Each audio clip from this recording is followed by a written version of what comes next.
স্বাগত। সকল দর্শনার্থীদের জানাই শারদীয়ার প্রীতি, শুভেচ্ছা ও অভিনন্দন। দমদম অমরপল্লী শারদীয়া পূজা কমিটির এবারের নিবেদন বিড়লা তারামণ্ডল।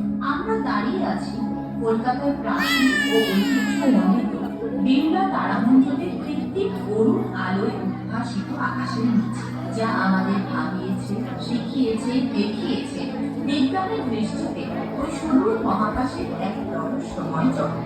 1963 সালের 2রা জুলাই তৎকালীন প্রধানমন্ত্রী শ্রী জওহরলাল নেহেরু বিড়লা তারামণ্ডলের উদ্বোধন করেন। তারপর এক দীর্ঘ সময়কাল ধরে কলকাতা শহরের এই তারামণ্ডলটি হয়ে উঠেছে মহাকাশকে ছুঁয়ে দেখার এক বিস্ময়কর ঠিকানা। পিতৃপক্ষ অবসানের পর দেবী পক্ষের আকাশে চাঁদ, পশ্চিম আকাশে সন্ধে তারা যেন এই শহরকে করে তুলেছে আরো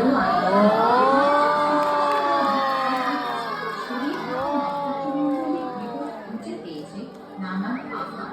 ওই আকারের ভিতর ছড়িয়ে থাকা নক্ষত্রপুঞ্জকে কনস্টেলেশন বলা হয়। আজ শারদ সন্ধ্যায় দক্ষিণ আকাশে দেখা যাচ্ছে স্করপিও বা বৃশ্চিক রাশি, তার ঠিক পাশেই স্যাজিটেরিয়াস বা ধনু রাশি। উত্তর আকাশের দিগন্তে দেখা যাচ্ছে চক্রমঙ্গল, আর উত্তর দিগন্তে ঠিক 22.3 ডিগ্রির উপরে নিজ স্থানে অবিচল ধ্রুবতারা। ওই নক্ষত্রটা আসলে কি?